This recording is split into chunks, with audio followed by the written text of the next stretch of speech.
hari ini kita akan lanjut ya untuk yang minggu yang lepas kita berbicara tentang Roh Kudus, yaitu di mana pencurahan Roh Kudus terjadi pertama kali pada hari Pentakosta. Ya, sebelumnya saya akan dengan singkat ya bercerita sebelum pada hari kejadian tersebut apa yang terjadi terlebih dahulu. Kita melihat pada waktu itu Yesus datang ke dunia 30 tahun, sesudah itu pada saat dia berumur 30 tahun, dia keluar melayani, dia mencari murid-muridnya 12 orang bersama-sama melayani. Dan selepas daripada itu mereka melayani, kemudian Yesus mengalami penganiayaan, disalibkan, dan kemudian mati dan dikuburkan. Setelah 3 hari, Yesus kemudian bangkit dari kematian dan dia datang kembali mencari murid-muridnya ya yang pada saat itu sudah karena Yesus mati mereka semua kebingungan, mereka tidak tahu harus bagaimana, dan pada saat itu Yesus datang memunculkan dirinya selama 40 hari bersama-sama dengan mereka di sana. Dan Yesus kembali mengajar mereka tentang kehidupan, tentang kebenaran, tentang firman Tuhan. Dan setelah itu Yesus berpesan kepada mereka bahwa dia akan mengutus pribadi, suatu pribadi, seorang penghibur yang akan menggantikan Yesus, yaitu Roh Kudus. Dan Roh Kudus ini akan datang dan dia menyuruh murid-muridnya untuk menanti Roh Kudus tersebut ya pada hari kedatangan Roh Kudus itu. Dan kemudian boleh kita baca ya, nanti kita baca di dalam kitab para rasul di pasal 2 tersebut ada diceritakan ya bagaimana mereka menantikan kedatangan Roh Kudus dan bagaimana Roh Kudus itu bekerja. Ya, pada hari ini yang akan saya terangkan di sini ialah kita harus tahu, kita harus memahami Roh Kudus itu di dalam hidup kita itu fungsinya sebagai apa. Ya, terkadang kita berkata, kita percaya kepada Tuhan, kita percaya kepada Roh Kudus. Hanya di dalam mulut kita berkata kita percaya. Tetapi apakah di dalam hati kita ada sungguh-sungguh menerima, membuka hati kita untuk mengizinkan Tuhan ataupun Roh Kudus memimpin hidup kita. Ya, sebelumnya mari kita baca bersama di dalam kitab para rasul pasal 2 ayat yang pertama sampai yang ke-13. Ya, kita baca bersama ya. 1, 2, 3. Ketika tiba hari Pentakosta, semua orang percaya berkumpul di satu tempat. Tiba-tiba turunlah dari langit suatu bunyi seperti tiupan angin keras yang memenuhi seluruh rumah di mana mereka duduk. Dan tampaklah kepada mereka lidah-lidah seperti nyala api yang bertebaran dan hinggap pada mereka masing-masing. Maka penuhlah mereka dengan Roh Kudus, lalu mereka mulai berkata-kata dalam bahasa-bahasa lain seperti yang diberikan oleh Roh itu kepada mereka untuk mengatakannya. Waktu itu di Yerusalem diam orang-orang Yahudi yang saleh dari segala bangsa di bawah kolong langit. Ketika turun bunyi itu, berkerumunanlah orang banyak. Mereka bingung karena mereka masing-masing mendengar rasul-rasul itu berkata-kata dalam bahasa mereka sendiri. Mereka semua tercengang-cengang dan heran lalu berkata, bukankah mereka semua yang berkata-kata itu orang Galilea? Bagaimana mungkin kita masing-masing mendengar mereka berkata-kata dalam bahasa kita sendiri, yaitu bahasa yang kita pakai di negeri asal kita. Kita orang Partia, Media, Elam, penduduk Mesopotamia, Yudea dan Kapadokia, Pontius dan Asia, Frigia dan Pamfilia, Mesir dan daerah-daerah Libya yang berdekatan dengan Kirene, pendatang-pendatang dari Roma, baik orang Yahudi maupun penganut agama Yahudi, orang Kreta dan orang Arab. Kita mendengar mereka berkata-kata dalam bahasa kita sendiri tentang perbuatan-perbuatan besar yang dilakukan Allah. Mereka semuanya tercengang-cengang dan sangat termangu-mangu sambil berkata seorang kepada yang lain, apakah artinya ini? Tetapi orang lain menyindir, mereka sedang mabuk oleh anggur manis. Ya, di sini kita boleh melihat ya di dalam kitab para rasul pasal 2 tersebut dikatakan bahwa pada saat Roh Kudus tercurah, itu dicurahkan kepada semua orang yang percaya yang ada di sana pada saat itu. Dan pada saat Roh Kudus tercurah, apa yang terjadi? Ada suatu karunia pengurapan Roh Kudus yang terjadi, yaitu karunia berbahasa. Ya, berbahasa roh. Bahasa roh yang di sini, yang diceritakan di sini bahasa rohnya itu ialah suatu bahasa yang difahami oleh manusia, yaitu bahasa ya seperti biasa kalau mungkin bahasa Malaysia di sini ataupun bahasa Jepang, bahasa Korea, ya. Di sana pada masa itu berkumpul banyak orang dari berbagai negara. Jadi pada saat Roh Kudus turun, mereka diurapi Roh Kudus, mereka yang sebenarnya mereka adalah orang Galilea. Ya, mereka bukan orang-orang yang disebut tadi di atas, tapi mereka boleh berkata-kata dalam bahasa orang lain. Dan orang lain yang mendengar itu boleh memahami, boleh mendengar karena mereka mendengarkan bahasa ibu mereka. Ya, tetapi yang berkata-kata itu mereka tidak pernah belajar akan bagaimana bahasa tersebut. Tetapi mereka karena diurapi Roh Kudus mereka berkata-kata. Itulah salah satu ciri pada saat seseorang datang diurapi oleh Roh Kudus. Karunia yang diberikan oleh Roh Kudus ialah dia mampu, dia sanggup untuk berbahasa lain yang tidak pernah dia pelajari. Dan apa maksudnya, apa fungsinya dia berkata-kata seperti itu? Yaitu untuk membangun. Ya, membangun orang-orang yang boleh mendengar, yang paham untuk mendengar, membangkitkan iman mereka, memuji kebesaran Tuhan. Ya, tetapi yang sering kita tahu ya, mungkin kita yang di aliran karismatik kita sering tahu, kita berbahasa roh tidaklah seperti itu. Ya, kita mungkin berbahasa roh dengan bahasa yang tidak orang lain pahami, kita sendiri juga tidak paham, ya. Dan itu kita katakan bahasa roh. Memang tidak ada salahnya kalau kita melihat di ayat firman Tuhan yang lain, memang ada disebutkan.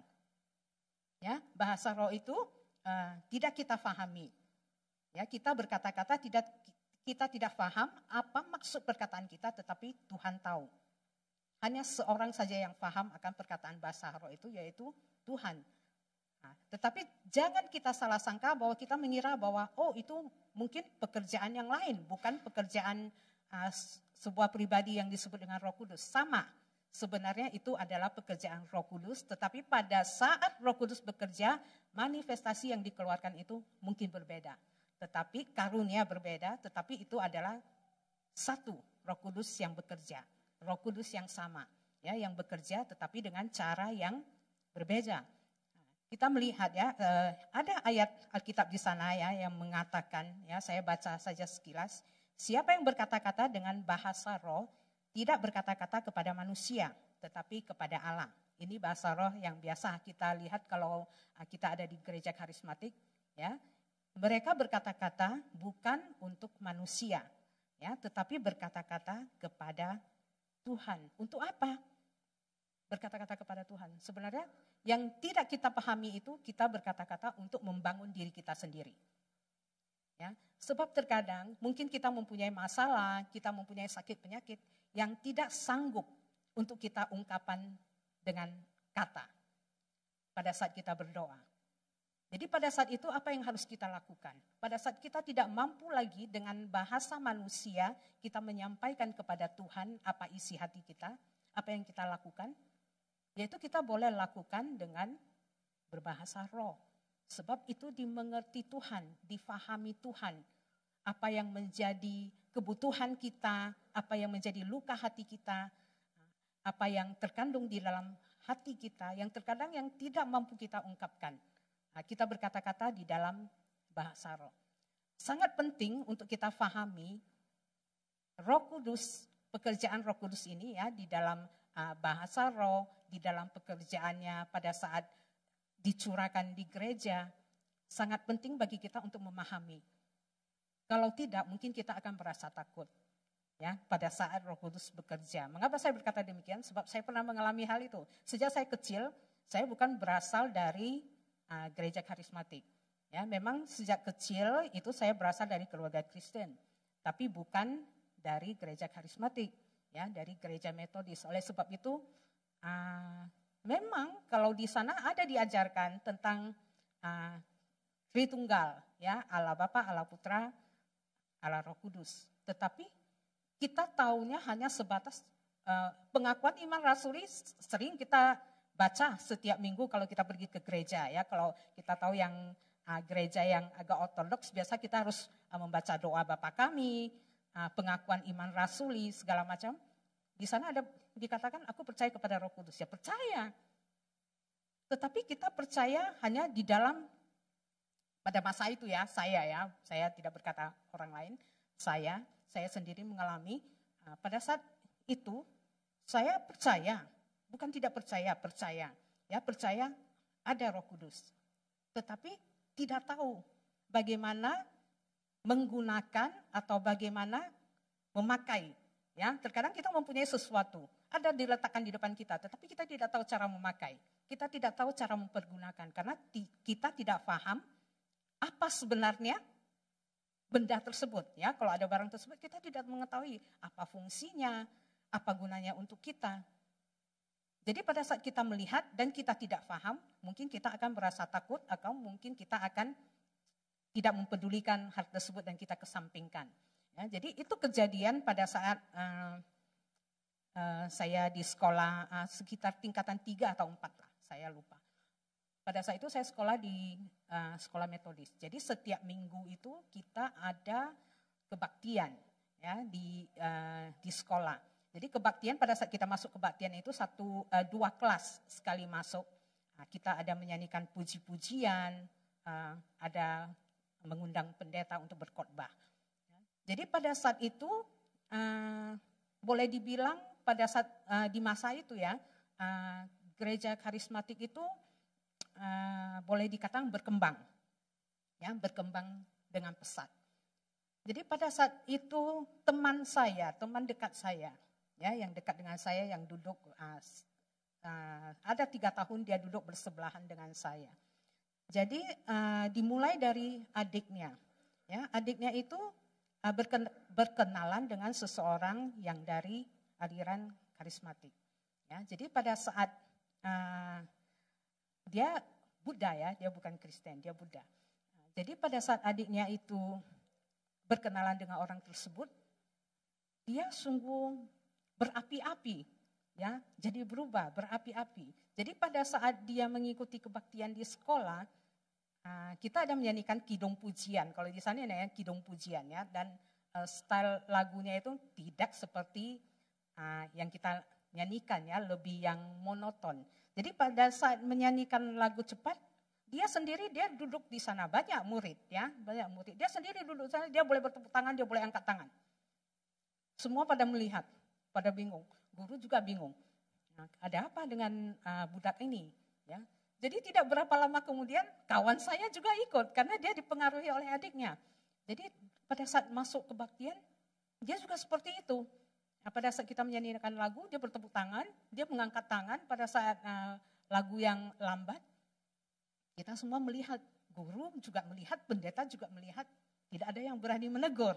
Ya, tidak menegur, didiamkan saja. Jadi setiap minggu dia seperti itu. Jadi pada suatu hari, teman saya ini dia menulis surat kepada saya. Dia berkata, kamu harus ikut masuk. Ya, mereka seperti macam satu geng lah di sekolah, jadi satu ajak satu, jadi mereka jadi satu kumpulan di sana. Jadi teman saya ini berkata kepada saya, kamu harus ikut kami. Kalau kamu tidak ikut, dia tahu saya Kristen, dia tahu. Tetapi kalau kamu tidak ikut aliran kami, kamu tidak bisa naik ke surga.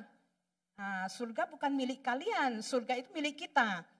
Wah, dia berkata seperti itu, ya pasti kita tidak boleh menerima ya. Karena kita tahu firman Tuhan yang benar adanya itu, kalau kita percaya kepada Tuhan, kita mengaku surga itu milik kita. Ya, surga itu bukan milik sebagian orang, ya milik kita. Mungkin maksudnya baik, tetapi cara penyampaiannya itu tidak benar, tidak sampai. Sehingga pada saat itu saya mulai menolak. Ya, oleh disebabkan saya menolak adanya boleh dibilang Roh Kudus lah ya. Sebab saya berpikir itu suatu aliran yang tidak benar. Ya, sebab boleh berkata-kata seperti itu, boleh mempengaruhi seseorang sampai boleh berkata-kata seperti itu kepada orang lain. Maka saya menolak. Tapi pada suatu hari saya diajak ke gereja. Gerejanya sangat besar, banyak jemaatnya.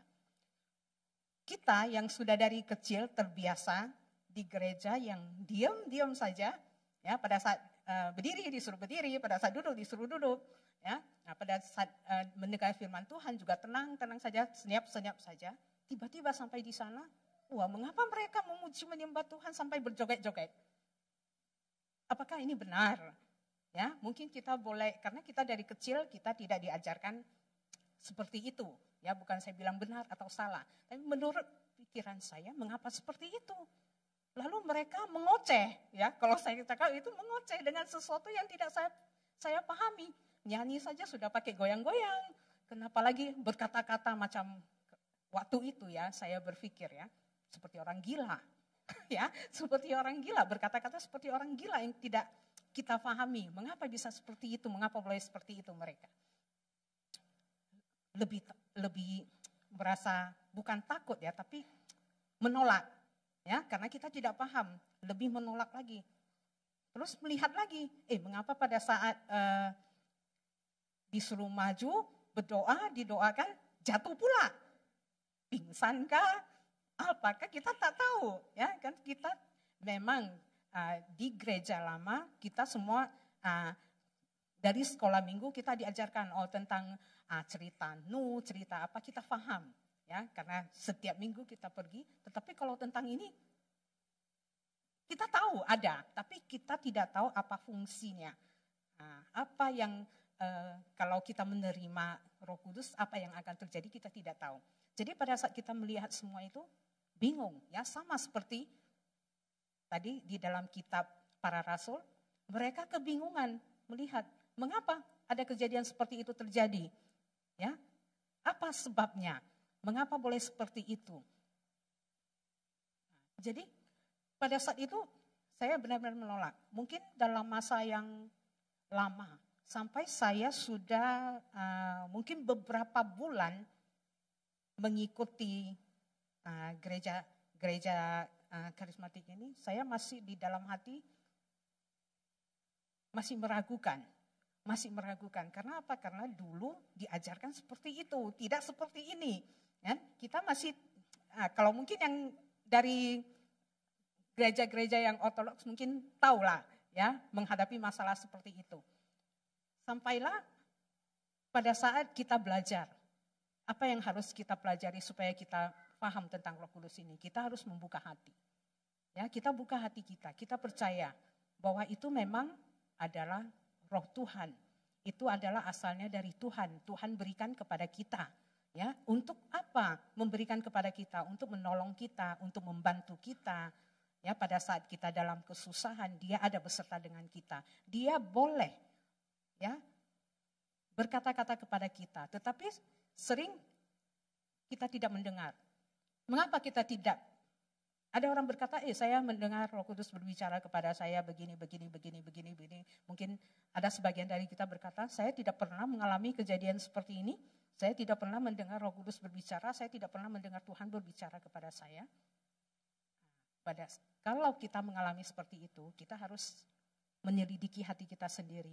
Apakah kita sudah membuka hati kita untuk Roh Kudus? Ya, apakah hati kita itu terbuka untuk menerima Roh Kudus masuk ke dalam diri kita? Kalau Roh Kudus ada diam di dalam kita, bila kita berbuat suatu kesalahan atau berbuat suatu yang tidak dihendaki oleh Tuhan, Roh Kudus akan berbisik kepada kita. Hati kita ini akan tidak tenang pada saat kita mau melakukan sesuatu. Nah, itu adalah pekerjaan daripada Roh Kudus. Terkadang kita tidak sadar, kita tidak tahu, dan kita tidak mau tahu. Nah, bukan kita tidak tahu saja, terkadang kita tahu. Ada suatu bisikan kita merasa tidak aman kalau kita melakukan hal tersebut. Nah, tidak boleh kita lakukan karena itu berdosa, karena itu menyalahi firman Tuhan. Tetapi kita lakukan. Mengapa kita lakukan? Karena kita tidak mau tahu. Karena kita menuruti keinginan daging sendiri dan kita berkata, Roh Kudus tidak pernah berbicara kepada saya.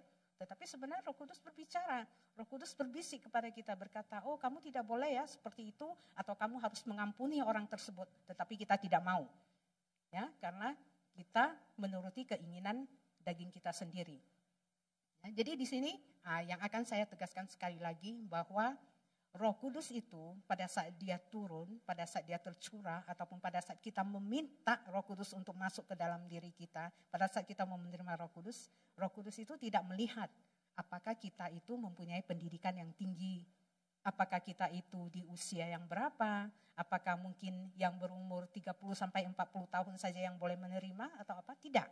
Ya, kita akan baca nanti dan kita akan tahu. Ya, setiap orang boleh menerima curahan daripada Roh Kudus. Setiap orang boleh mendapatkan karunia daripada Roh Kudus. Ya, mengapa terkadang kita berkata, orang lain mendapatkan ini, orang lain mendapatkan berkat, kita tidak mendapatkan berkat, orang lain diberi kesembuhan, kita tidak diberi kesembuhan. Karena kita tidak berada di tempat yang tepat. Ya, seperti kalau kita mempunyai radio. Ya, tetapi radio itu kita tidak setel di gelombang yang pas dengan apa yang kita dengar. Kresek saja. Ya, tetapi kita berkata bukan salah kita, salah radio. Itu radio sudah rusak. Nah, oleh sebab itu apa yang dia sampaikan tidak sampai kepada saya karena dia rusak. Bukan saya yang salah, tetapi sebenarnya kita yang salah. Karena kita tidak mengatur di tempat yang tepat. Kita tidak menyetel di gelombang yang tepat. Sehingga kita tidak boleh menerima apa yang harus kita dengar. Kita tidak boleh terima. Sama halnya dengan Roh Kudus. Ya, Roh Kudus berbicara kepada kita. Tuhan berbicara kepada kita. Tuhan mau memberkati kita. Tetapi kita tidak menerima. Karena kita tidak berada di tempat tersebut. Ya, dan kita berkata, kita salahkan Tuhan. Tuhan tidak adil. Tuhan hanya mendengarkan ini saja, orang ini saja. Tuhan tidak mendengarkan doa saya. Tetapi itu sebenarnya karena kita sendiri. Kita tidak menyetelnya di tempat yang tepat. Ya, sekarang kita sambung membaca ya tadi yang di Kitab Para Rasul yang ayat 2 kita baca ayat yang ke-17 sampai kita baca dari ayat 14 sampai ayat 18. Kita melihat di sini pada saat mereka bingung, pada saat orang-orang tidak tahu apa yang terjadi, kita lihat siapa yang bangkit berdiri untuk menjelaskan hal tersebut. Yaitu Petrus. Kita tahu Petrus itu siapa? Petrus itu orang yang menyangkal Tuhan. Ya, pada saat Tuhan disalib, dia orang yang menyangkal Tuhan. Dia orang yang tidak mengakui Tuhan. Dan dia lari dari Tuhan. Tetapi pada saat dia bertobat dan dia mau dipakai kembali oleh Tuhan, apakah Tuhan memandang akan dosanya yang terdahulu? Tidak. Ya, sama dengan kita, kalau kita berbuat dosa, tetapi kita tahu kesalahan kita mohon pengampunan daripada Tuhan, maka Tuhan akan tetap memakai kita sama seperti Tuhan memakai Petrus. Ya, kita baca. Ya, maka bangkitlah Petrus berdiri dengan ke-11 rasul itu dan dengan suara nyaring ia berkata kepada mereka, "Hai kamu orang Yahudi dan kamu semua yang tinggal di Yerusalem, ketahuilah dan camkanlah perkataanku ini. Orang-orang ini tidak mabuk seperti yang kamu sangka karena hari baru pukul 9. Tetapi itulah yang difirmankan Allah dengan perantaraan Nabi Yoel. Akan terjadi pada hari-hari terakhir demikianlah firman Allah bahwa aku akan mencurahkan rohku ke atas semua manusia. Maka anak-anakmu laki-laki dan perempuan akan bernubuat. Dan teruna-terunamu akan mendapat penglihatan-penglihatan dan orang-orangmu yang tua akan mendapat mimpi. Juga ke atas hamba-hambaku laki-laki dan perempuan akan kucurahkan rohku pada hari-hari itu dan mereka akan bernubuat." Kita lihat di sini, ya, apa yang dikatakan di sini. Ya, pertama dikatakan bahwa curahan Roh Kudus itu bagi siapa? Nubuat itu akan dicurahkan kepada laki-laki dan perempuan. Ya, anak-anakmu laki-laki dan perempuan. Jadi tidak terbatas hanya laki-laki. Mungkin dulu zaman dahulu itu di dalam budaya lebih banyak mementingkan lelaki daripada perempuan. Tetapi pada saat Roh Kudus tercurah, Roh Kudus tidak berkata, kucurahkan hanya untuk laki-laki, anakku laki-laki. Tetapi anakku laki-laki dan perempuan. Jadi di sini kita melihat tidak ada lagi perbedaan jenis kelamin. Ya, laki-laki dan perempuan sama di mata Tuhan. Ya, Roh Kudus boleh tercurah untuk lelaki dan juga perempuan. Dan kita melihat bukan hanya untuk lelaki dan perempuan, juga untuk teruna-teruna. Ya, teruna ini yaitu anak muda, remaja, itu termasuk dalam teruna. Jadi bukan dalam golongan lelaki, perempuan, tetapi juga anak muda, remaja, dan juga yang dikatakan yang terakhir juga orang-orang tua. Jadi tidak memandang usia. Kalau Roh Kudus mau tercurah, dia pasti tercurah untuk segala umur. Segala umur boleh menerima. Ya. Segala umur boleh dipakai oleh Tuhan. Kita melihat ya, pada saat Yohanes Pembaptis, dia masih di dalam kandungan ibunya, dia sudah dipenuhi oleh Roh Kudus pada saat dia bertemu dengan Maria. Itu masih dalam kandungan, masih belum dilahirkan. Ya. Jadi tidak melihat usia. Dan kita juga melihat bahwa Musa dan Abraham, mereka pada masa tuanya, Tuhan juga tidak memandang usia mereka dan Tuhan juga memakai mereka untuk melayani Tuhan. Jadi Roh Kudus ini tidak memandang usia. Pada saat dia tercurah, dia tidak memandang usia, dia tidak berkata, oh akan kuberikan karunia ini kepada yang berumur berapa tahun, akan kuberikan. Kalau kita di dunia ini, apapun yang kita lakukan, kita harus melihat umur. Ya, bahkan masuk sekolah kita juga harus melihat umur. Ya, kita mau mengambil lesson, kita mau mengambil, semua harus umur. Kita mengambil IC juga harus umur tertentu, kita baru boleh mendapatkan. Tetapi kalau di sini, pencurahan Roh Kudus ini, dia tidak memandang umur. Ya, segala umur boleh mendapatkan curahan dari Roh Kudus, yang berarti, yang bermaksud di sini, segala umur, segala usia boleh dipakai untuk kemuliaan nama Tuhan. Segala umur boleh dipakai untuk memuji, memuliakan nama Tuhan. Ada amin? Itu yang kita tahu yang pertama. Dan yang selanjutnya kita melihat juga ke atas hamba-hambaku laki-laki dan perempuan. Bahkan hamba, kalau dulu itu hamba itu adalah kasta yang terendah ya. Kasta yang paling bawah. Hamba-hamba juga mendapatkan urapan daripada Roh Kudus. Jadi kita melihat di sini pada saat Roh Kudus datang, Roh Kudus juga tidak melihat derajat ekonomi kita. Tidak melihat kasta, apakah kamu berasal dari kasta yang tinggi atau kamu berasal dari kasta yang rendah, tidak memandang semua itu. Ya, setiap orang yang percaya, setiap orang yang mau membuka hati untuk Roh Kudus, pastilah akan dipenuhi oleh Roh Kudus. Dan Roh Kudus akan bekerja atas mereka. Ya, nah, di sini kita boleh melihat dengan jelas. Tidak ada perbedaan usia, tidak ada perbedaan kasta, tidak ada perbedaan gender. Semuanya boleh dilakukan oleh Roh Kudus. Dan kita harus tahu bahwa Roh Kudus itu boleh merasa berduka kalau kita berbuat sesuatu yang salah. Dia adalah suatu pribadi yang sama dengan manusia. Dia memiliki rasa berduka kalau kita berbuat sesuatu yang salah. Ya, ada sebenarnya ada di dalam Alkitab, di dalam Efesus 4 ayat 30 kalau kita membaca. Kita jangan mendukakan Roh Kudus. Mengapa Roh Kudus boleh berduka? Ya, karena terkadang kita sudah menerima Roh Kudus. Ya, kita sudah membuka hati kita untuk Roh Kudus. Tetapi kita cuma menempatkan dia di satu pojok, di satu sisi. Nah, dan kita tidak pernah, kita merasa, oh kalau kita ke gereja saja, Roh Kudus itu baru ada. Pada saat kita didoakan, Roh Kudus itu baru bekerja. Tapi pada saat kita sudah balik ke rumah, Roh Kudus itu sudah tidak ada lagi. Saya pernah mendengar, ada orang berkata, oh kalau saya tidak, ada pengajaran yang berkata seperti, kalau kamu tidak setiap hari berkata-kata dengan bahasa roh, nanti bahasa roh itu akan hilang dengan sendirinya dan kamu tidak tahu lagi berkata-kata dengan bahasa roh. Sebenarnya itu salah ya. Kalau kita sudah dipenuhi dengan Roh Kudus, kita sudah diurapi Roh Kudus, itu semuanya tidak akan hilang. Dia tetap ada. Nah, bukan kalau tidak kita pakai, itu tidak ada. Kalau kita tidak pergunakan, dia akan hilang. Dia tidak akan hilang. Apa yang diberikan oleh Tuhan kepada kita itu tidak akan pernah hilang. Walaupun kita tidak menghargai. Cuma sayangnya barang itu cuma diletakkan di situ saja. Ya sebenarnya itu berguna bagi kita. Tapi kita tidak tahu cara mempergunakannya dan kita berkata itu hilang. Itu sudah tidak ada lagi. sebenarnya itu tidak diambil dari kita. Apa karunia yang diberikan oleh Tuhan kepada kita, itu tetap ada di dalam diri kita. Ya, kita boleh baca itu di dalam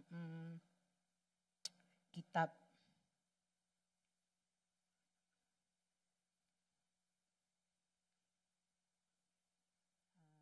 yang itu apa? Bagaimana kita harus menerima Roh Kudus? Kita harus tahu. Kita tahu kita harus membuka diri. Membuka diri, apakah cukup dengan membuka diri kita membiarkan Roh Kudus bekerja? Kita melihat kalau curahannya, kalau kita berkata tentang pencurahan. Pencurahan itu dia seperti air.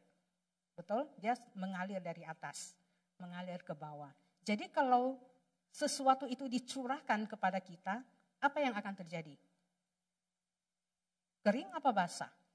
Basah ya, seharusnya basah.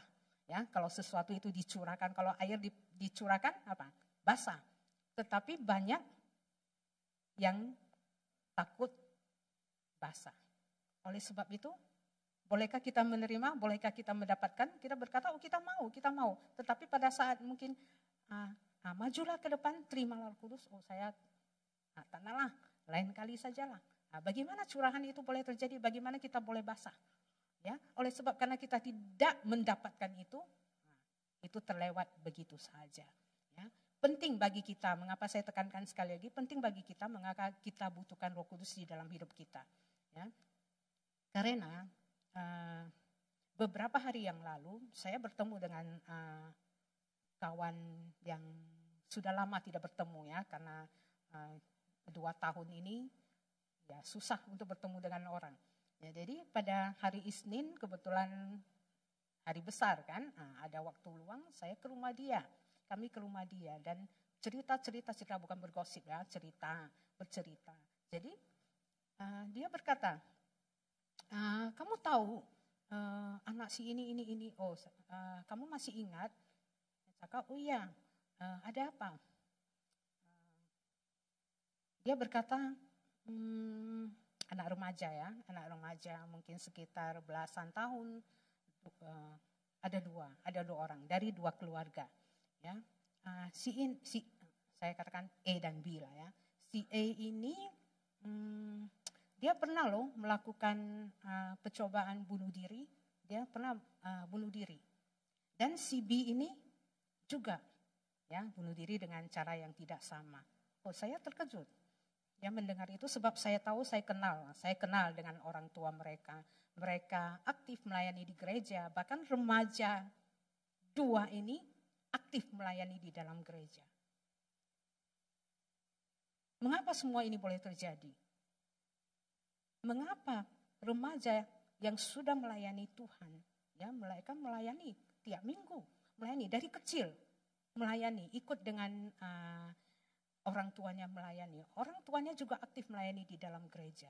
Tetapi mengapa mereka boleh melakukan hal-hal yang sebenarnya paham ya, kalau menurut kita dia dari kecil ada di lingkungan gereja. Ya. Dia dididik dengan baik dari keluarga yang berkecukupan, bukan dari keluarga yang rusak, yang orang tua bercerai, tidak. Dari keluarga yang baik-baik. Tetapi mengapa boleh ada kejadian tersebut? Mereka melayani. Bahkan pada saat saya melihat mereka melayani, saya puji Tuhan karena mereka boleh bangkit melayani. Karena mereka generasi yang menggantikan kita. Ya kan, remaja itu generasi yang menggantikan kita. Pada saat kita melihat mereka boleh melayani, mereka boleh aktif melayani di dalam bidang musik, mereka boleh memuji Tuhan, boleh memimpin pujian, boleh main keyboard, boleh main drum, boleh main gitar. Mengapa boleh terjadi hal seperti ini? Mengapa mereka boleh melakukan? Bukan mencoba ya, bukan mencoba untuk melakukan, benar-benar melakukan. Dan tertolong, masuk hospital. Mengapa mereka boleh melakukan? Itu. Kita percaya, terkadang kita berkata, saya percaya. Tetapi mungkin kita percayanya itu hanya sebatas sampai di sini. tidak di sini. Dan kalau saya pikir, terkadang kita sebagai orang tua, kita juga harus belajar. Ya, kita jangan sentiasa kita merasa kita benar, anak kita salah, dan kita sering berkata, oh kamu harus seperti ini, kamu harus seperti itu. Mungkin itu menjadi tekanan yang berat bagi mereka, yang kita buat sendiri, sehingga membuat mereka terbeban, tetapi mereka tidak tahu bagaimana cara mengungkapkan itu. Mereka simpan, ya. Terkadang kita sebagai orang, sebenarnya maksud kita baik. Ya, kita inginkan dia mendapatkan pendidikan yang terbaik, kita menginginkan dia belajar dengan baik, dia mendapatkan nilai yang baik, nah, dia boleh sekolah yang tinggi. Tetapi mungkin anak kita tidak berpikiran seperti itu, yang dia maukan tidak seperti itu. Mungkin kita memaksakan kehendak kita, ya, sehingga boleh terjadi seperti ini, karena dia tidak tahan. Ya, karena dia tidak tahan akan apa yang kita desakkan terus, sehingga dia melakukan ini. Dan sebagai anak-anak saya juga berkata di sini supaya kalian mendengar. Sebenarnya orang tua ini tujuannya baik, ya, tujuan baik. Tetapi terkadang mungkin penyampaiannya itu setelah kalian dengar di telinga tidak mengenakan. Ya, sering anak saya juga macam ini. Mama, kamu ini ngomel saja. Sudah cakap ini lagi ulang-ulang. Saya kalau dia cakap macam itu saya cakap. Kalau suatu hari kamu tidak mendengar lagi omelan itu, mungkin kamu akan merindukan. Betul tidak? Kalau ada orang yang setiap hari di telinga kamu catat, itu bertanda orang itu sayang akan kamu. Dia peduli akan kamu, baru dia seperti ini. Terkadang anak kita tidak paham. Ya, apa yang kita inginkan dia tidak paham. Apa yang anak kita inginkan kita tidak paham. Sehingga terjadi seperti ini. Seharusnya kita, orang-orang yang memiliki Roh Kudus, memiliki Tuhan di dalam hati kita. Ya, kita harus tahu, kita harus angkat di dalam doa apa yang menjadi kebutuhan anak kita, apa yang sebenarnya diinginkan anak kita, kita serahkan ke dalam tangan Tuhan. Bukan kehendak kita yang kita paksakan kepada anak tersebut. Ya, kalau kita serahkan kepada Tuhan, pasti Tuhan akan memberikan yang terbaik. Ya, yang sesuai dengan jalannya.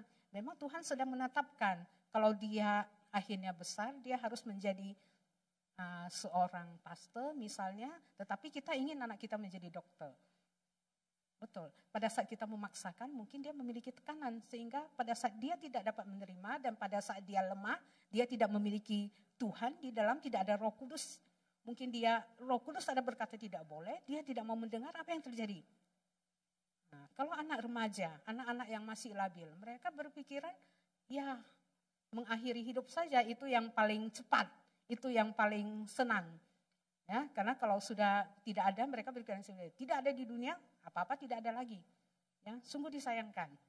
Sampai sekarang saya masih merasa oleh karena hal ini ya, karena saya kenal dua anak ini. Dari kecil saya melihat mereka besar dan saya tidak menyangka. Bahkan yang satu saya dengar dia sudah berkali-kali, bukan sekali melakukan, berkali-kali. Mengapa sampai kalau satu kali orang tua boleh berubah atau apa, mungkin anak boleh berubah.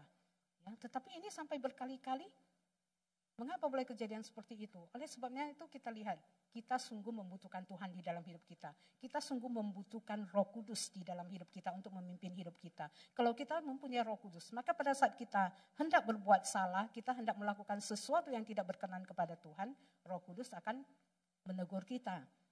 Ya, kita harus membuka hati kita sentiasa, bukan pada hari-hari tertentu atau pada saat kita datang ke gereja, barulah Roh Kudus bekerja di dalam hidup kita. Tidak.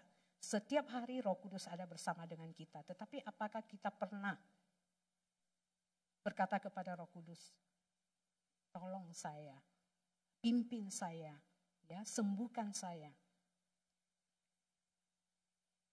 Sering kita menepikan, sering kita berkata tidak ada, sering kita berkata aku percaya, tetapi kita tidak membuka hati kita. Sehingga itulah yang terjadi. Oleh sebab itu, ya, pada malam hari ini saya menghimbau ya, dan saya juga menggalakkan kita semua untuk sentiasa kita ada di dalam bimbingan tangan Tuhan, kita ada dalam bimbingan Roh Kudus, ya, sehingga segala apa yang kita inginkan, segala apa yang Tuhan inginkan di dalam hidup kita juga boleh terjadi di dalam hidup kita. Sering Tuhan ingin memberikan kita berkat, sering Tuhan ingin memberikan kita sesuatu, tetapi mengapa kita tidak menerima? Karena itu, kita tidak membuka hati kita. Kita tidak membuka tangan kita untuk menerima. Ada satu cerita ya, ada satu kiasan. Ya, seseorang, kamu pernah mendengar, seseorang itu dia boleh mati kelaparan pada saat dia berada di dalam pasaraya. Mengapa hal ini boleh terjadi? Pasaraya itu dalam apa? Berisi apa? Makanan. Ya, makanan, minuman, apa saja ada. Betul? Tetapi mengapa dia boleh mati kelaparan? Karena dia tidak bergerak untuk mengambil makanan tersebut dan dia tidak memakannya sehingga dia mati kelaparan. Sama dengan kita. Ya. Rohani kita di dalam kita ini, terkadang kita mati kelaparan sampai kita tidak tahu. Ya. Berkat Tuhan ada, kesembuhan Tuhan ada, karunia Tuhan ada, ya, Roh Kudus ada, tersedia bagi kita. Ada di sekeliling kita, tetapi pernahkah kita mengambil, memasukkannya ke dalam hati kita, memasukkannya ke dalam pribadi kita?